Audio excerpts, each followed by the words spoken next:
Buenas tardes, yo soy Ana Montoya y soy la coordinadora de la representación estudiantil del grado en Estudios Ingleses de la Facultad de Humanidades de la Universidad de Almería y tengo el placer de presentar esta segunda actividad de nuestra nueva línea de extensión universitaria, que es la Agenda de Igualdad 21. Desde la delegación, con esta nueva línea de extensión universitaria, queremos evidenciar y acentuar que la unidad de igualdad de la Universidad de Almería no es una unidad aislada, sino que toda la comunidad universitaria debe ser partícipe de esta cultura de igualdad. Nuestro órgano de representación estudiantil durante estos últimos años ha manifestado su compromiso con respecto a dotar de voz propia al colectivo LGTB y hoy vamos a conocer de cerca la realidad de las personas intersexuales, ya que dentro del colectivo son el grupo con menos visibilidad y al que más estigmas le rodean. Hoy nos acompaña Daniel García López, que es licenciado y doctor en Derecho por la Universidad de Almería y recibió el premio extraordinario del doctorado, y ahora es profesor ayudante doctor en la Facultad de Derecho de la Universidad de Granada. Ha sido investigado en diversas universidades y autor de 6 libros, que destacamos sobre el derecho de los hermafroditas, publicado en 2015. Y sin más, le paso la palabra a Daniel para que comience la charla. Muchas gracias. ¿Se oye bien? Vale, pues bueno, pues muchísimas gracias a Karina, a Ana y a todas las compas de la delegación de estudiantes de humanidades de la Universidad de Almería por darme este espacio en la que fue mi casa, ¿no? Durante 11 años allí en la Universidad de Almería. Bueno, voy a compartir pantalla para que sigáis un poco el hilo de lo que voy a plantearos. La charla se llama Cuerpos que también importan y es una alusión a un texto que va a cumplir ahora 30 años, dentro de poquito, que es Cuerpos que importan de Judith Butler. Entonces, retomando esa idea de aquellos cuerpos que han sido situados en la periferia, cuerpos que han sido marginados, cuerpos que han sido situados fuera de nuestro propio imaginario, pues quería retomar, ¿no? Hacer ese guiño a la labor de Judith Butler, ¿no? Que ahora es tan violentamente criticada, ¿no? Por ciertos posicionamientos, hablaremos un poquito de ello. Y quería hablar de esos cuerpos que parece que no importan, pero que sí que deben importar, que son las corporalidades intersex, ¿no? Los cuerpos intersex, que como ha dicho Ana, pues son dentro de las siglas LGTBI, pues es ahí que es tan desconocida y que parece que es de invisible en lugar de intersex, ¿no? Entonces, claro, cuando nos enfrentamos a las realidades intersexuales, a las realidades de los cuerpos intersex, claro, yo lo que primero preguntaría es qué ideas tenemos, qué imágenes tenemos en nuestro imaginario social, en nuestro imaginario colectivo, incluso qué mitos hay en torno al cuerpo intersex, ¿no? El cuerpo intersex, que bueno, históricamente se ha conocido como hermafrodita, ¿no? Y que en ocasiones pues solemos pensarlo como un cuerpo con genitales de hombre, con genitales de mujer, vinculándolo al mundo de las rarezas, ¿no? Vinculándolo al mundo animal, pero en el mundo eso de lo extraño, situándolo en lo monstruoso también. Y luego, claro, todo eso son al final mitologías y cuando nos ponemos a plantearlo desde el mundo de la realidad, nos preguntamos, pero ¿tengo en mi cabeza la imagen de una persona intersex? Es decir, ¿existe en nuestro imaginario cómo es una persona intersex? Si vamos al mundo del arte, he puesto aquí algunas obras, algunas conocidas, otras menos. El mundo del arte, el mundo del arte, de la literatura, ¿no? Desde el banquete de Platón, ¿no? Este texto de Platón donde se analiza la idea de amor romántico y tal.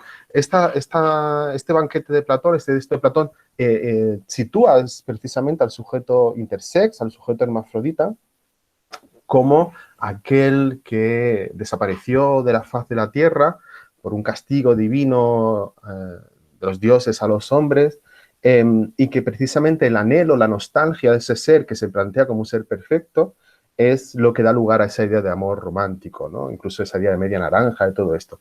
Pues incluso desde eso de la literatura nortecéntrica, como Platón, eso encontramos referencias a las personas intersex, obviamente el cuadro súper conocido, ¿no? En el Museo del Prado, Madalena Ventura, un cuadro del Españoleto, ¿no? De José de Rivera, del siglo XVII, en el que se retrata, ¿no? Magdalena. Yo siempre pregunto esto cuando hago talleres. Hay tres personajes. Obviamente, cuando preguntamos quién es Magdalena, sabemos que Magdalena no puede ser el sujeto que hay en la penumbra. Y nos cabe la duda si Magdalena es el bebé o la persona que sostiene el bebé. Yo siempre pongo la imagen retocada, no la pongo como está ahí, porque ahí se ve a Magdalena amamantando al bebé, la pongo sin el pecho. Y claro, Magdalena siempre va a tender a ser, o va a pensar la gente, si no conoce el cuadro, que Magdalena es el bebé, ¿no? Pero Magdalena es el sujeto central que sostiene al bebé. De hecho, el subtítulo del cuadro es La mujer barbuda. Y lo curioso de este cuadro es que Magdalena fue un personaje real que vivió en Italia y que cuando estaba en Nápoles, el virrey de Nápoles, pues quedó maravillado, ¿no? Porque una mujer tuviese atributos, por así decir, de hombre. Entonces le encargó a José de Rivera, al Españoleto, le encargó a este pintor valenciano, le encargó dar testimonio, ¿no? Pintar a Magdalena, dejando testimonio de hecho, a la derecha, en la inscripción, pone que es una maravilla de la naturaleza, etcétera, etcétera. Claro, en aquella época, siglo XVII, no era normal esto. Es decir, no era normal que el virrey, la autoridad gubernativa, el gobierno, solicitara dar testimonio de una persona intersex, de una persona hermafrodita, sino que lo normal en aquella época era someterla a un proceso judicial, o lo normal hubiera sido someterla a un proceso judicial, y en ese proceso judicial se le aplicaba lo que se llamaba el delito nefando contra natura, que era un delito que afectaba directamente a Dios y a la creación, y por tanto el sujeto tenía que morir, ¿no? Y era condenado a morir, era condenada a morir en la hoguera, tenía que ser quemada viva. Como digo, lo normal era eso, lo normal era un proceso judicial que desembocaba, que finalizaba con la muerte en la hoguera, previa tortura, incluso también a la pareja se le torturaba, era torturada. Pero en este caso, pues, el virrey de Nápoles pues, decidió dar testimonio y, bueno, no sabemos muy bien luego cuál fue la historia de Magdalena. A la derecha de Magdalena tenemos a Alex, de la película XXY de Lucía Puenzo, es una película argentina, en que como una introducción a la intersexualidad es muy buena porque plantea un dilema, que es el dilema que nos va a situar ante las graves violaciones de los derechos humanos que van a sufrir las personas intersex. Alex es una persona intersex y vive con su familia retirada en el campo, precisamente porque había sufrido persecución social, en cierto modo, y la madre de Alex quiere operarla, porque Alex tiene un cuerpo, tiene unos genitales que no entenderíamos en el cuerpo de una mujer, ¿no? Entonces quiere eliminar esos genitales. En cambio, el padre no quiere eliminarlos, pero en ese conflicto entre la madre y el padre nunca se escucha la voz de Alex, ¿no? Alex parece que no tiene capacidad para hablar. Y precisamente la película nos plantea ese dilema. ¿Qué ocurre? ¿Por qué siempre tiene que ser un otro el que decide sobre el cuerpo intersex, ¿no? Bueno, la película también sitúa, ¿no? A Alex comienza a tener relaciones sexuales con un chico y además son relaciones en las que Alex penetra al chico, ¿no? Y también esto, pues, todo el estigma que hay detrás, la culpa, violencia, etc. Entonces, para iniciarse en el mundo intersex es una buena película. Debajo del fotograma de Alex, de XXY, tenemos a una escultura, ¿no? de Bernini, el hermafrodita durmiente, que, bueno, igual que también está una escultura parecida en el Museo del Prado, justo en la sala donde están las Meninas de Velázquez. Y bueno, son esculturas que tienden a romantizar el cuerpo intersex, ¿no? Y luego en la imagen central es una imagen, o sea, es un dibujo que está en un tratado médico del siglo XVI, de finales del siglo XVI, de un médico francés, Ambroise Paré. El texto se llama De monstruos y prodigios. y plantea el cuerpo intersex como un cuerpo monstruoso, ¿no? Pues estas representaciones de estas imágenes que nos van construyendo, que se van construyendo en este occidente nortecéntrico, tienden a mitificar, ¿no? Los cuerpos y las realidades intersex, y al mitificarlas, pues al final nos es complicado visibilizar un cuerpo intersex, nos es complicado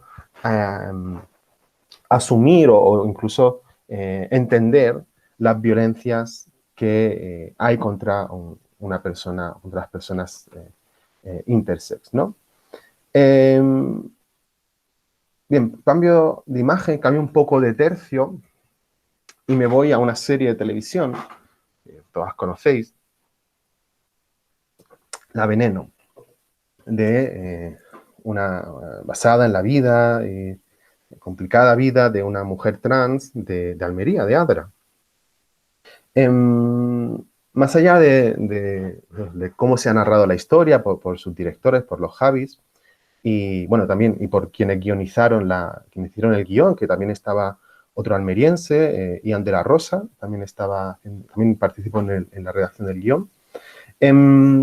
Más allá de eso, de cómo se cuenta la historia, hubo una polémica hace pues, casi un año, cuando a las 3 actrices que dan vida a La Veneno, Isabel, Daniela y Jedet, le dieron un premio. Le dieron un premio, no recuerdo qué premio fue, pero fue un premio como a mejores actrices por el trabajo que habían hecho en la representación de la vida de La Veneno. Y se lió.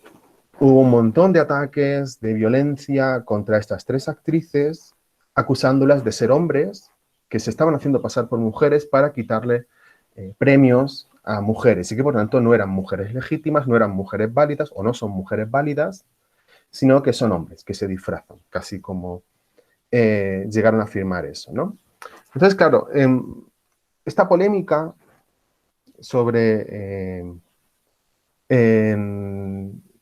que está negando la condición de ser, ¿no? La condición, en este caso de mujer, de mujeres, que también vimos, y aquí lo pongo, el caso de Joanne Rowling, ¿no? De J.K. Rowling, que también más o menos en aquella época, hace un año y pico, también saltó, ¿no? la polémica, porque, bueno, el caso viene de Maya Forstater, que fue, bueno, estaba trabajando y al parecer ejerció violencia sobre algunas personas trans y fue sometida a un proceso, o sea, fue despedida, fue a juicio y perdió el juicio, ¿no? En el juicio se entendió que efectivamente había ejercido violencia sobre personas trans y que era legítimo su despido. Cuando salió del juicio, Maya Forstater señaló esto que tenéis en pantalla, ¿no? Dice, mi creencia es que el sexo es un hecho biológico inmutable. Hay 2 sexos, masculino y femenino. Los hombres son hombres y las mujeres y niñas son mujeres. Es imposible cambiar el sexo. Ante, bueno, estas afirmaciones, pues hubo una campaña de apoyo a Maya Forstater, entre ellas J.K. Rowling, la escritora de Harry Potter. Más allá de la posible transfobia que tanto J.K. Rowling como Maya Forstater, como aquellas que atacaron a las 3 actrices de La Veneno, más allá de la transfobia que pueda haber en sus declaraciones, y que se acerca mucho a lo defendido pues, por organizaciones como Hazte Oír o partidos políticos fascistas como Vox, lo curioso, la reflexión que me queda, la reflexión que quisiera plantear es qué relación hay entre biología y derecho. Es decir, parece que estas críticas que están planteando, o estas manifestaciones que se están haciendo, parece que plantean que para acceder a garantías jurídicas y los derechos, es decir, que pues los derechos que aparecen, los derechos fundamentales, los derechos humanos, son garantías formales para que nuestras vidas, al menos formalmente, sean vidas dignas de ser vividas, ¿no? Vidas vivibles. Pues parece que están planteando que las garantías jurídicas, los derechos, para tenerlos, se tienen que cumplir con parámetros biológicos, ¿no? Parece que la biología se está planteando como una condición para tener derechos, ¿no? Para ser reconocido sujeto de derechos hay que cumplir con unos parámetros biológicos. Y este creo que es un discurso muy peligroso, es un discurso que se está utilizando contra las personas trans, es un discurso que se está utilizando contra las propuestas de ley del Ministerio de Igualdad de Irene Montero, tanto la propuesta de ley de trans como la propuesta de ley LGTBI, que precisamente tratan de romper esta vinculación entre biología y derecho. Que para tener derechos no haga falta tener un determinado cuerpo, porque esto es lo que hay detrás de estos mensajes desde J.K. Rowling, etcétera, que es la idea de que los derechos están asociados a determinado cumplimiento de una norma sobre el cuerpo. Y aquellos sujetos cuyos cuerpos, como el cuerpo de Magdalena Ventura, que tenía barba, como el cuerpo de Alex, que tenía un clítoris capaz de penetrar, como el cuerpo ahora veremos, como el cuerpo de la pastora, como el cuerpo de Caster Semenya, que son cuerpos que se salen de la norma del binomio hombre-mujer, de aquello que hemos construido como hombre o como mujer, esos cuerpos que quedan en la periferia, esos cuerpos parece que no importan, hasta el punto que les negamos los derechos, ¿no? Entonces, creo que el discurso de fondo es este. ¿Qué relación tiene que haber entre biología y derecho? ¿Qué relación tiene que haber entre características corporales, el cuerpo de las personas y las garantías para que las vidas sean vivibles, esas garantías se llaman derechos, ¿no? Y claro, cuando yo escucho estas críticas que podemos vincular sobre todo a posiciones trans excluyentes, pero que también también van contra las personas intersex, aunque no se hagan visibles porque, claro, las personas intersex son las más desconocidas. Pero claro, yo me pregunto, o yo les pregunto a las personas que están en estas posiciones excluyentes, ¿qué es el sexo entonces?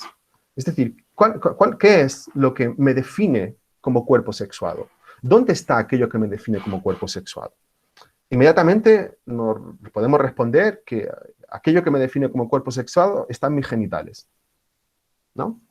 Pero claro, si vamos al mundo de la medicina, al mundo de la biología, y preguntamos, no solo está el sexo en los genitales, es que también el sexo está en los cromosomas, ¿no? Y nos dicen que nuestro par de cromosomas 23 es XX o XY. Y nos dicen también que el sexo puede estar en las gónadas, es decir, en los testículos, en los ovarios. Nos dicen también que el sexo está en nuestros niveles hormonales, en nuestras hormonas. Y nos dicen también que el sexo está en nuestro fenotipo, en nuestras características sexuales secundarias. Claro, tenemos al menos 5 puntos en nuestro cuerpo que determinan cuál es nuestro sexo. Genitales, gónadas, fenotipo, hormonas y cromosomas. Claro, la cuestión es con cuál nos quedamos. Es decir, si tenemos 5 puntos, estos 5 puntos coinciden y son binarios y se dividen en 2. Porque claro, nos vamos a los cromosomas y resulta que hay cromosomas XX, hay cromosomas XY, hay cromosomas XXX, hay cromosomas XXY, hay cromosomas X0. Es decir, que ese binario XXXY es cerrado, es decir, hay mucho más diversidad cromosómica, hay mosaicos cromosómicos. Si nos vamos a las gónadas, pues hay testículos, hay ovarios, pero hay personas que tienen tejido ovárico y tejido testicular, hay mujeres con cromosomas XX que tienen testículos inguinales, es decir, testículos que no han descendido. Si nos vamos a las hormonas, nos dicen que determinados niveles de testosterona en sangre determinan que eres hombre o si no, eres mujer. Pero claro, las hormonas no son una línea recta, las hormonas van fluctuando a lo largo de la vida. Pero ya han dicho, y ahora veremos, que si uno tiene más de 0,5 nanomoles de testosterona en sangre, es una medida, si tiene más de 0,5 de testosterona en sangre, ya no eres mujer. Claro, primero, ¿quién se ha hecho análisis hormonales? ¿Quién se ha hecho análisis cromosómicos para tener certeza de que sus cromosomas son XX o XY o que sus niveles de testosterona son mayores o menores de 0,5? O sea, ¿cómo tenemos la certeza? La pregunta es, ¿cómo tenemos la certeza de que estamos dentro del binomio cerrado hombre-mujer, de acuerdo a una especie de coherencia entre esos 5 puntos, ¿no? Parece que genitales, gónadas, cromosoma, hormona y fenotipo tienen que ser coherentes. Y al ser coherentes, están situados en la casilla de hombre o la casilla de mujer. Pero ¿qué pasa cuando esos puntos sexuados en nuestros cuerpos no se ajustan a eso que hemos determinado que es hombre o que es mujer? ¿Qué pasa cuando los cromosomas, las gónadas, los genitales, la hormona, el fenotipo, no se corresponde con lo que hemos determinado que es hombre o que es mujer? Pues lo que ocurre es que esos cuerpos serán situados en la periferia, esos cuerpos serán situados en la marginalidad, esos cuerpos serán situados en un espacio de excepción en el que una mutilación no será una mutilación, sino que será llamada cirugía de normalización, en el que una tortura no será llamada tortura, se llamará tratamiento médico. Y estamos normalizando esto que ahora vamos a hablar. Estamos normalizando que en España, en los hospitales públicos españoles, a día de hoy, se sigan torturando y mutilando a menores de edad intersex. Que ese es el grave problema que ocurre con las personas intersex, que las mutilaciones y las torturas son cotidianas y ejercidas por aparatos del Estado, en este caso por profesionales de la salud. Con lo cual, cuando están esos discursos, como digo, excluyentes, que vinculan biología con derechos, yo me pregunto si conocen esta realidad, ¿no? Si al defender que un concepto cerrado de hombre y de mujer, lo que están haciendo de fondo es justificar lo que ahora veremos, que son las mutilaciones y las torturas a personas intersex. Pero voy avanzando. Para ir construyendo el imaginario, nuestro imaginario, os presento a La Pastora. La Pastora fue una luchadora, fue un luchador antifranquista, española, que en los años 60 fue capturada por la policía y fue sometida a un proceso judicial al que finalmente le condenaron a pena de muerte. Luego le conmutaron la pena por 70 años de prisión y finalmente salió a los 18 años. En el año 78, unos poquitos meses antes de que se aprobara la Constitución española actual, pues sale de prisión y aquí tenemos una entrevista que le hacen en la revista Interview. La Pastora era una persona intersex, la Pastora era una persona hermafrodita. Y curiosamente, esto fue determinante en su proceso judicial, porque la Pastora se le fue condenada por 2 delitos, por bandidaje y por terrorismo. Bandidaje en aquel entonces era dar suministros, ¿no? Y además este delito únicamente o principalmente era imputado a mujeres. Ahí está toda la idea de los cuidados, porque dar suministros al final era cuidar. Con todos los estereotipos, pues bandidaje era un delito que cometían mujeres o imputaban a mujeres. Y terrorismo era un delito que imputaban a hombres, que era acciones violentas contra el Estado, ¿no? Pues la Pastora, Plame Seguer, fue condenada por terrorismo y por bandidaje. Fue condenada como hombre y como mujer. Y además en las actas, en el archivo que hay en el Archivo Militar de Madrid, donde está su expediente, hay informes médicos que determinan su intersexualidad, ¿no? Y eso, su condición intersex fue motivo de esa doble condena que sufrió, ¿no? Y murió en 2004 y desafortunadamente murió como delincuente porque, bueno, tenemos una democracia tan extraña como que no se han anulado a día de hoy todos los procesos judiciales contra demócratas y luchadores antifranquistas como Plame Seguer, ¿no? Otra persona intersex que quizás conozcáis porque fue polémica hace un par de años es Caster Semenya.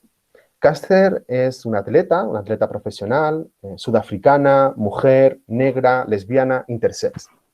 Pues ahí tenemos un montón de interseccionalidades que se van a traducir en violencias, ¿no? En 2009, Caster jugó los Juegos de Atletismo de Berlín y ganó una medalla de oro. Y a los pocos días sus propias compañeras la denuncian. Dicen que es un hombre que se está haciendo pasar por mujer.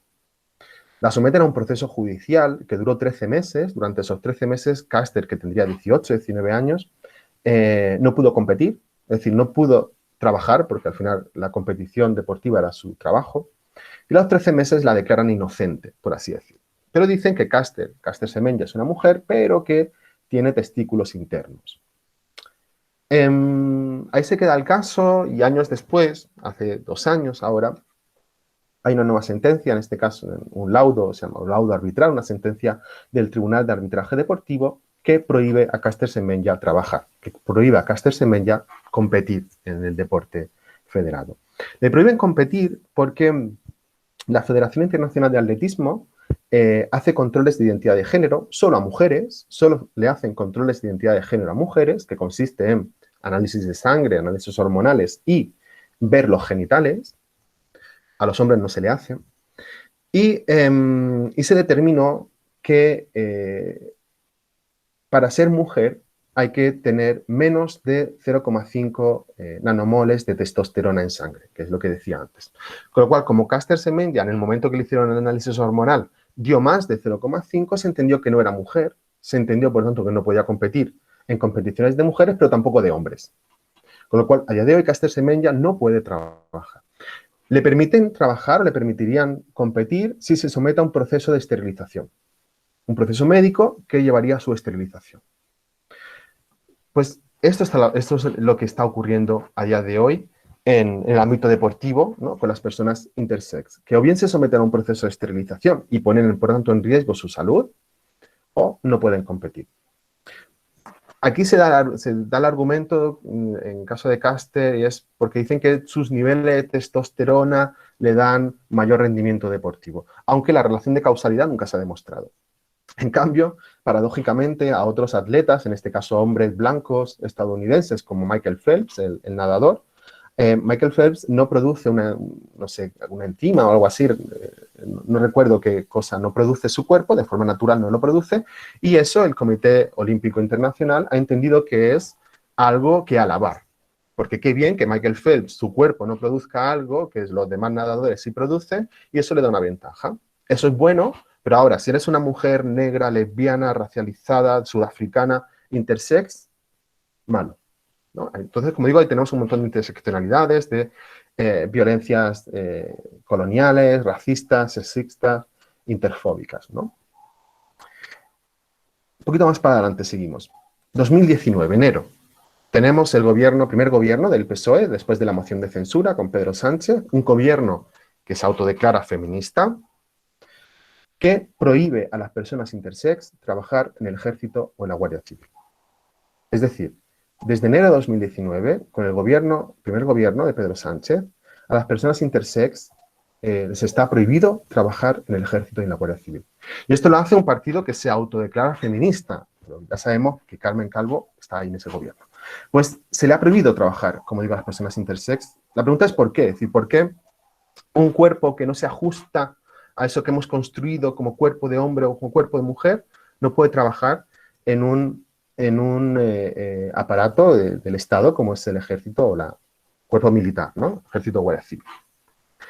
Y esto lo hace justo un año después que en enero-febrero de 2018 Naciones Unidas se reunió en Ginebra para analizar cómo estaba cumpliendo España con la Convención de Derechos del Niño y de la Niña. Esta convención es un tratado que reconoce derechos a las personas menores de edad, infancias y adolescencias, que es de los años 80, y pues eso, se reúne en 2018 en Naciones Unidas para ver cómo estaba haciendo España qué estaba haciendo España con este tratado. Ahí se hace un informe sobre la situación de las personas intersex en España. Personas intersex, menores de edad, en hospitales públicos, ¿no? Con casos de mutilación, con casos de tortura. En febrero, después de que el gobierno, en este caso era el gobierno de Mariano Rajoy, del Partido Popular, y la responsable del Ministerio de Sanidad de aquel entonces, respondiera al interrogatorio, por así decir, que le hizo Naciones Unidas, pues Naciones Unidas decidió condenar a España. Es una reprobación, es una condena que es estética al final, no tiene consecuencias, pero España a día de hoy está condenada por Naciones Unidas por torturar y por mutilar a menores de edad en hospitales públicos. Claro, tenemos esa condena que no salió en medios de comunicación, que no se dijo nada por parte del gobierno, y justo un año después el gobierno, en este caso del Partido Socialista, decide prohibir a las personas intersex trabajar en órganos, en aparatos del Estado vinculados al campo militar, ¿no? Entonces, claro, la cuestión de todo esto es ¿por qué? ¿Por qué un cuerpo intersex es un cuerpo situado en esa periferia, en ese margen? Hasta el punto que justo en mayo del año pasado, la Agencia Europea para los Derechos Fundamentales, que es un organismo dependiente de la Unión Europea, emitió un informe sobre la situación de las personas LGTBI en Europa. Y además de visibilizar la violencia policial que hay sobre las personas LGTBI, hubo un apartado, hicieron por primera vez un apartado concreto sobre personas intersex. Y los datos son terroríficos, ¿no? Esta encuesta nos señala que 2 de cada 3 personas intersex en Europa, incluida España, han sido sometidos a mutilaciones genitales en hospitales. Es decir, tratamientos médicos no consentidos, tratamientos médicos que se han hecho sin su consentimiento e incluso sin el consentimiento de sus familiares. O que el 58% de las personas intersex, cuando van a hacer trámites administrativos, como por ejemplo ir al registro civil para cambiar su sexo registral, porque las personas intersex, incluso los menores de edad, pueden cambiar su sexo registral con un informe médico, pues se encuentran obstáculos. Y ahí, por ejemplo, pues desgraciadamente el registro civil de Almería es uno de los que más problemas está poniendo y más rechazo está poniendo a los cambios registrales de personas intersex. Y incluso nos plantea esta encuesta que el 41% de personas intersex ha recibido burlas, insultos o escarnio por parte de esos funcionarios y funcionarias de los registros civiles en Europa, ¿no? Entonces, toda esta problemática, como decía, es toda esta violencia, que es una violencia sistémica, pero es una violencia que constituye el sistema, es una violencia que vamos a normalizar, porque es una violencia que, como digo, que constituye nuestro sistema médico, nuestro sistema educativo, nuestro sistema jurídico. La pregunta es ¿por qué? ¿Por qué un cuerpo intersex es un cuerpo situado en esa violencia? Decía antes que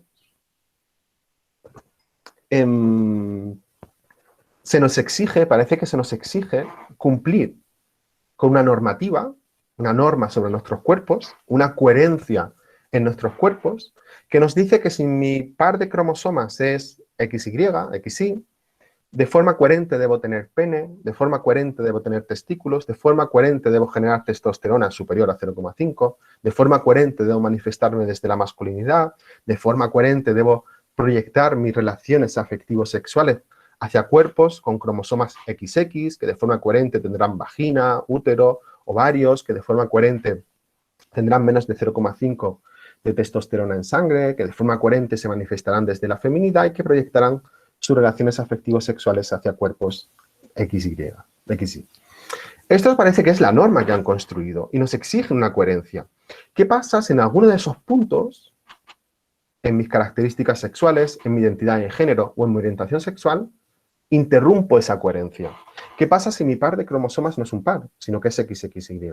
¿Qué pasa si soy un hombre menstruante? ¿Qué pasa si soy una mujer con pene? ¿Qué pasa si me identifico como no binario? ¿Qué pasa si me sitúan en la patología? Si me sitúan en la patología, pues antes de la modernidad, pues era quemar en la hoguera, pero obviamente a partir del siglo XIX y toda la construcción del discurso médico, ya no se trata de matar a la gente, sino de normalizarla, corregirla, curarla, ¿no? Todo esto entrecomillado, obviamente, para que poco a poco vaya pasando la línea y se vaya metiendo en el lado de la normalidad, pero dejando la cicatriz, el estigma de que en algún momento fue un cuerpo patológico, ¿no? Y esto es lo que pasa con las personas intersex, ¿no? Aquí pongo, por ejemplo, el relato de una persona intersex que de pequeña fue mutilada, en este caso fue en Valencia, donde nos relata que incluso después de la operación, después de que le extirparan, de que le hicieran una clitoroplastia, es decir, la reducción, le cortaron un trozo de clítoris, incluso la ataron a la cama, la dejaron atada a la cama en el posoperatorio sin poder ver a su familia. Esto ha pasado aquí en España. Es decir, en España tiene una fuerte conciencia jurídica acerca de la ablación del clítoris y se persigue penalmente a aquellos que provocan la ablación del clítoris de niñas, pero en España es legal la mutilación genital, también ablación del clítoris. Lo que pasa es que lo llaman clitoridectomía o clitoroplastias, pero es legal hacerlo en hospitales públicos si ese cuerpo es un cuerpo intersex, ¿no? Paradójicamente tenemos esa doble moral que por un lado perseguimos la ablación del clítoris porque hay que perseguirla, pero permitimos las mutilaciones genitales a personas intersex, ¿no? A niños y niñas intersex. Em, bueno, voy pasando. Claro, la cuestión de todo esto también es por qué se producen estas mutilaciones. Es decir, por qué un profesional de la salud decide que ese cuerpo tiene que ser intervenido, tiene que ser normalizado, tiene que ser corregido. Esto que tenéis en pantalla es la guía docente de la asignatura de Pediatría y Cirugía Pediátrica de la Facultad de Medicina de Granada. Esto es lo que se enseña a los futuros profesionales de la salud de Granada y también me consta que se enseña en la Facultad de Enfermería de Almería. Ya durante varios años fui profesor de la asignatura de Ética, del Código Deontológico de la Facultad de Enfermería de Almería y me consta que se enseña esto en asignaturas relacionadas con pediatría. En primer lugar, llama la atención el uso de términos del siglo XIX, pseudohermafroditismo, hermafroditismo verdadero, bueno. Pero lo que nos está planteando este tema, ¿no? El tema que desarrollan las intersexualidades, que en términos médicos se llaman anomalías del desarrollo sexual o diferencias del desarrollo sexual, lo que nos están planteando es que son patologías, que son malformaciones, que son cosas que hay que corregir.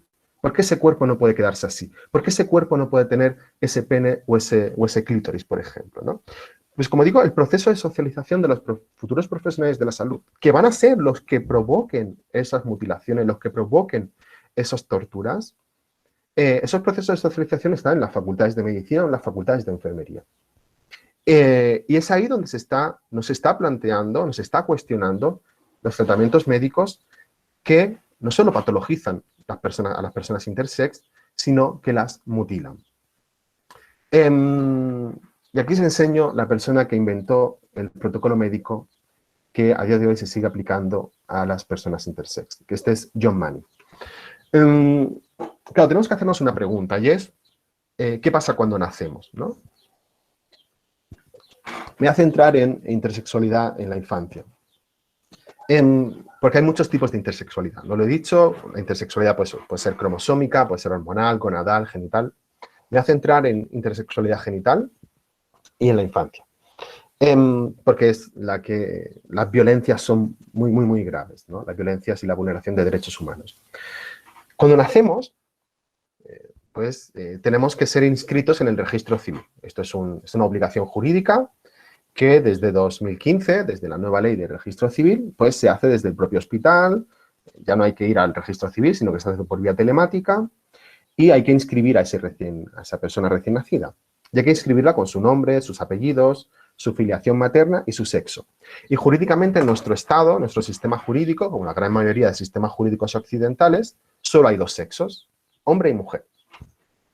Entonces, ¿qué hacen los médicos, los profesionales de la salud? Pues rellenan el informe y deciden poner la casilla hombre, o varón se dice en el reglamento de registro civil, o la casilla mujer, atendiendo a los genitales. Es decir, que vinculan genitalidad con registro civil. Y este es el grave problema que vamos a tener, vincular genitalidad con registro civil. Entonces dicen, estos genitales se parecen a eso que me han enseñado que son genitales de hombre, por lo tanto, pongo la casilla hombre. O estos genitales se parecen a aquello que me han dicho, que me he socializado en la facultad, que son genitales de mujer. Pongo la casilla mujer. Pero ¿qué pasa cuando esos genitales son denominados médicamente genitales atípicos, genitales ambiguos?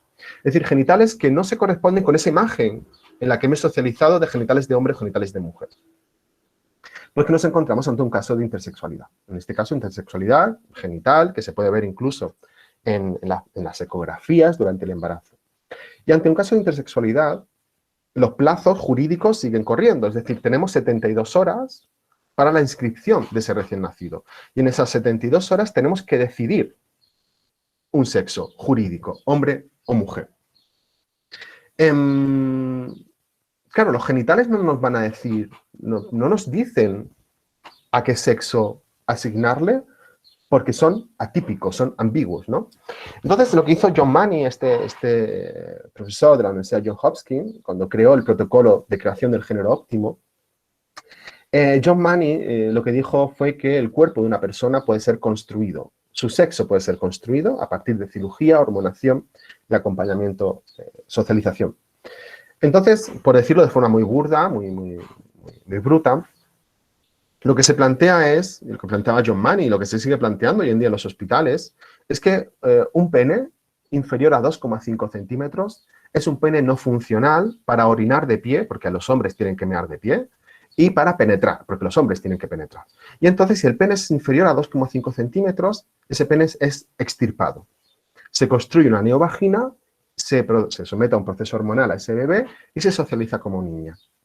Aun cuando sus cromosomas pueden ser XY. En cambio, si el clítoris, imaginemos que el clítoris es superior a 0,9 centímetros, se entiende que es un clítoris que no debe ser tan grande y por tanto se producen bien clitoridectomías, que son amputación total del clítoris, o clitoroplastias, amputación parcial del clítoris. Si incluso se entiende que la vagina es demasiado pequeña ¿para qué? Para que luego sea penetrada, porque se entiende siempre que la heterosexualidad, el coitocentrismo. Entonces, esta vagina tiene que someterse a un proceso de vaginoplastia que implica, por ejemplo, no solo una cirugía, sino dilataciones periódicas. Es decir, que esta menor de edad va a tener que meterse un dildo una vez al día durante meses, con todo lo que implica de dolor, de sangrado, de vergüenza, para que esa vagina se vaya agrandando, ¿no? Para que en el futuro albergue un pene, ¿no? Porque esta es la razón final de estas cirugías. Pues esto es lo que está pasando en los hospitales públicos españoles, ¿no? Está pasando en Almería, está pasando en Granada. Claro, nos podemos preguntar, y siempre pregunta, bueno, pero esto será una minoría dentro de una minoría dentro de una minoría. Pues no es tan minoría. Y aunque fuese una minoría, estamos hablando de situaciones de tortura. Naciones Unidas en 2013 dijo que esto era una tortura infantil. Los tratamientos médicos no consentidos sobre menores intersex, que pueden ser cirugías, que pueden ser hormonación, que pueden ser también fotografías, que es muy habitual hacer fotografías a los cuerpos desnudos de menores intersex, que pueden ser tocamientos. Todo eso dijo Naciones Unidas en 2013 en el informe anual sobre tortura infantil, que son casos de tortura. Y en España, pues desgraciadamente, parece que la tortura está legalizada si es una persona intersex. Y, como dije, en 2018 Naciones Unidas condenó a España por este tipo de mutilaciones y torturas. Como digo, puede entenderse que es una minoría, pero eso no justifica que las minorías sean aplastadas, ¿no? En este caso, mutiladas. Aun pudiendo ser una minoría, estamos hablando de que casi el 2% de la población en España, casi el 2%, es decir, unas 800.000 personas en España son intersex. Alguno posee algún rasgo de intersexualidad. De estas, uno de cada 2.000 nacen con genitales intersex. Es decir, su intersexualidad se puede ver en los genitales. Es decir, que más de 200 personas al año en España nacen con genitales intersex. Y de estas, el 20% son sometidos a tratamientos médicos de urgencia. Es decir, bien nada más nacer, en los primeros días se llevan a quirófano y se someten a tratamientos médicos no consentidos. Es decir, que unos 40, 50, 60 bebés cada año son mutilados en el Estado español y por el Estado español. Es decir, estamos hablando de más de 40 recién nacidos, recién nacidas, que son mutiladas cada año en España.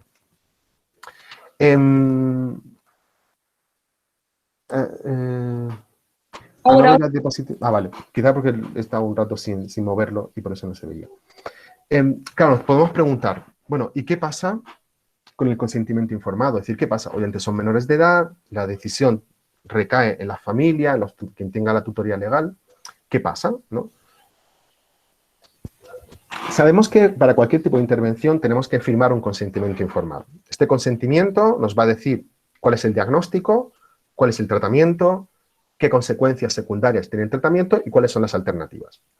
Si yo soy mayor de edad, pues yo asumo los riesgos de someterme a un tratamiento quirúrgico, o si no quiero asumirlos, pues no firmo el consentimiento y no me hago nada. Pero aquí estamos hablando de menores, lo cual va a decidir la madre, el padre, quien tenga la tutoría legal.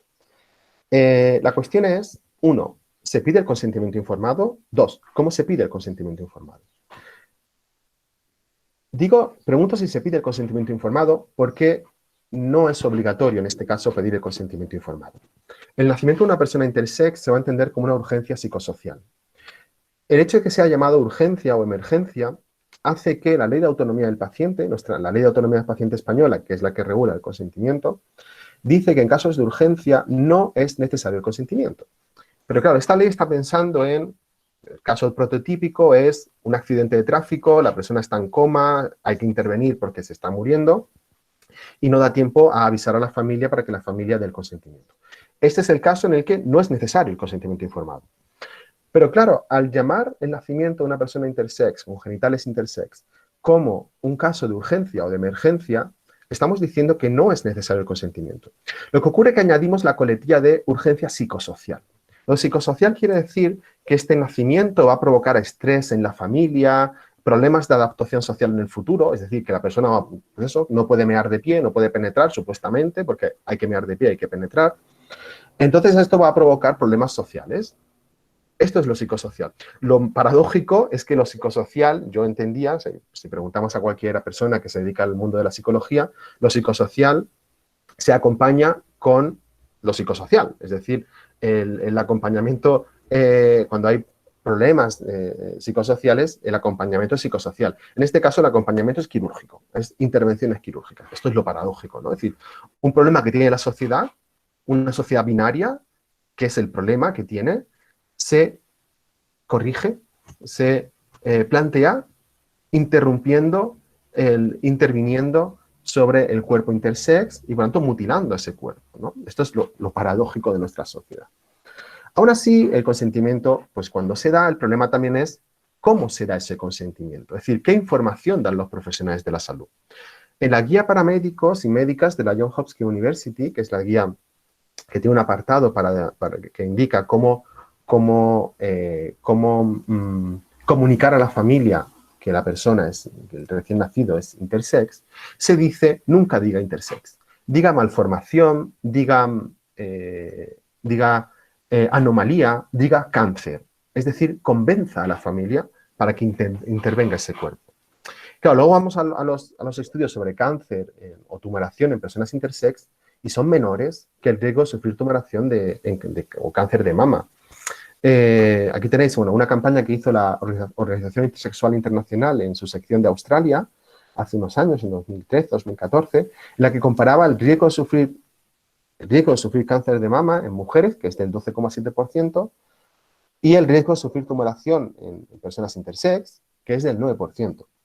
Claro, nos sería imposible imaginar que por ese 12,7% se quitaran, se extirparan, se mutilaran las mujeres para evitar que sufran cáncer, ¿no? Eso sería una aberración pensarlo. Pero con las personas intersex sí se hace, curiosamente, ¿no? Bueno, por ir terminando y no agotaros más, estas son las violencias, como digo, que que día a día se producen en los hospitales y solo hablando de violencia sistémica, es decir, de violencias que produce el propio sistema, violencias que se ejecutan en los hospitales públicos. Obviamente luego habrá violencias que no da tiempo a tratar, pero violencias en el ámbito educativo, violencias en el ámbito burocrático, que, como digo, son ya otro apartado, pero que ya solo desde el nacimiento nos encontramos con una violencia tan brutal que va a hacer que ese cuerpo sea un cuerpo mutilado para toda la vida, sea un cuerpo sometido, por ejemplo, a tratamientos hormonales sustitutorios que provocan que personas con 20 años tengan problemas de hueso brutales, porque al final someterse, por ejemplo, a corticoides durante un tiempo tan prolongado, pues provoca pues, desde menopausias anticipadas a esos problemas en los huesos, etcétera, etcétera, ¿no? Entonces, claro, desde los movimientos intersex lo que estamos reivindicando es, bueno, vamos a paralizar en primer lugar este tipo de tratamientos. Vamos a esperar a que la persona pueda decidir. Simplemente esto, tampoco se pide mucho, ¿no? Vamos a parar las mutilaciones y si la persona, cuando tenga suficiente capacidad, quiere someterse a un proceso quirúrgico, pues que se someta. Pero, entre tanto, no decidamos por ella, ¿no? No impongamos un relato sobre su cuerpo. Ha habido cambios en los últimos años, ¿no? Como dije, en 2013 se entendió por Naciones Unidas que esto era un caso de mutilación de tortura. En Malta en 2015 hace la primera ley que prohíbe este tipo de tratamientos. Y esta misma semana, Alemania ha hecho una ley para prohibir este tipo de tratamientos también. Y esto en Alemania tiene cierto recorrido, porque en Alemania hace 3 años, si no recuerdo mal, 2 o 3 años, se hizo una reforma legal para incorporar un tercer sexo jurídico. En Alemania existe el sexo jurídico hombre, es decir, cuando uno nace puede ser inscrito como hombre en el registro civil, en su DNI, en su pasaporte, como hombre, como mujer o como sexo indeterminado. Claro, esto provocó muchas críticas, porque ¿qué es esto de sexo indeterminado? Y que además esto no impedía las mutilaciones. Pues por fin esta semana Alemania, el Estado alemán, ha hecho caso a los movimientos intersex y ha hecho una ley para prohibir este tipo de, pues eso, torturas que se manifiestan en cirugías, experimentación hormonal, fotografías, tocamientos, etcétera, etcétera, ¿no? Y también el Ministerio de Igualdad, Irene Montero, en España, ha hecho una propuesta de ley, la propuesta de ley trans y la propuesta de ley LGTBI, que precisamente, si se aprobara, si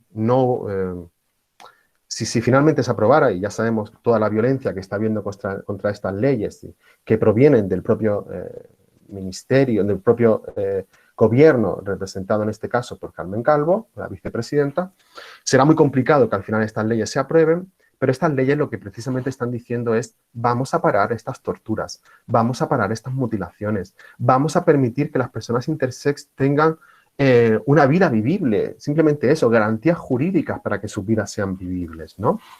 Y claro, ¿esto cómo se consigue? Y ya termino. ¿Cómo se consigue que una vida sea vivible? ¿Cómo se consigue romper con este discurso que vincula biología con derecho, ¿no? Que nos dice que para tener derechos y por tanto tener dignidad en nuestras vidas, tenemos que cumplir con parámetros biológicos? Como decía, esto es un discurso muy peligroso, esto es un discurso que justifica no solo la exclusión de las personas trans, especialmente de las mujeres trans, sino que excluye, que justifica, mejor dicho, las mutilaciones a personas intersex.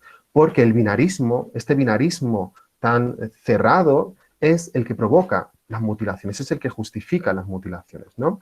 Y aquellas posiciones trans excluyentes que también son interfóbicas, que también excluyen a las personas intersex, parece que lo que nos están diciendo es que hay una especie de